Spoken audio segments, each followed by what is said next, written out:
சீத்தை என்னதான் தசரதருக்கு தர்ப்பணம் கொடுத்தாலும் கிராமத்திலேருந்து வந்த ராமருக்கு அது மேல நம்பிக்கை வரல. சீதை தன் பக்க நியாயத்தை எடுத்து சொல்லி பல்குனி ஆற்றையும் அவங்க படைச்ச தாழம்பூவையும் அங்க இருந்த பசுவையும் ஆலமரத்தையும் சாட்சி சொல்ல கூப்பிட்டாங்க. ஆனா ஆலமரம் தவிர மீதி எல்லாரும் ராமர் மேல இருந்த பயத்தால சாட்சி சொல்ல வரல.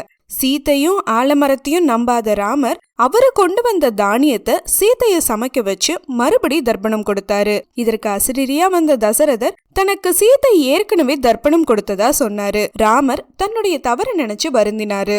உரிய நேரத்துல உண்மையை சொல்ல வராத பல்குனி ஆற்ற வற்றி போக சொல்லியும் தாழம்பூ சிவபூஜைக்கு உரியது இல்லைன்னு பசுமுகத்துல வாசம் செஞ்ச லக்ஷ்மி இனி பின்புறம் வாசம் செய்வான்னு 3 பேரையும் சபிச்சாங்க சீதா. ஆலமரத்திற்கு யுகம் முழுக்க வாழ்ந்தும் அடுத்த யுக பிறப்புல பரமாத்மா குழந்தை வடிவுல உன் நுனி இலையில பிறப்பாங்கன்னு வரம் கொடுத்தாங்க சீதாம்மா.